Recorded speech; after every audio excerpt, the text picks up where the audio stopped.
Welcome to the Impact Podcast, where change begins. They're not doing nothing. You said some of them are even college students. Right. So what's the difference between what they're doing and what you are helping with?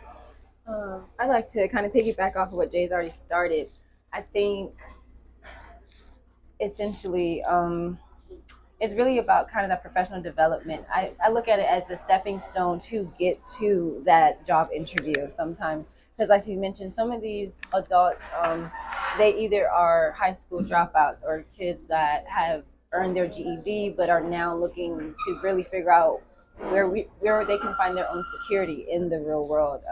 So a lot of it could be, yes, you have a resume, but like as we went over on Monday and Tuesday, it's like you have a resume, but when you really get to talk to these people, we've had our interns today actually even tell us like, oh, I've been in programs where they tell me to bring a resume and I get the check mark because I have it, but no one has ever taken the time to walk through my resume and tell me, oh, hey, this is not an action verb that's really going to stand out, from another candidate in the job. So I think given that, going back also, this is our first age group that is 18 and up. I believe we used to start at 16. Mm-hmm.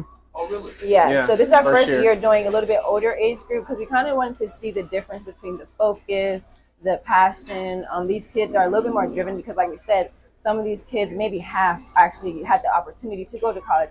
We found out today that one kid, he graduated high school during COVID. He got into a school, and because of life and, just the way that economy went, his own resources, the way that it was panned out, he wasn't able to go to school. Going back to your question, like some of them are in college, some of them are majoring on things that they don't really even know if they want to pursue. So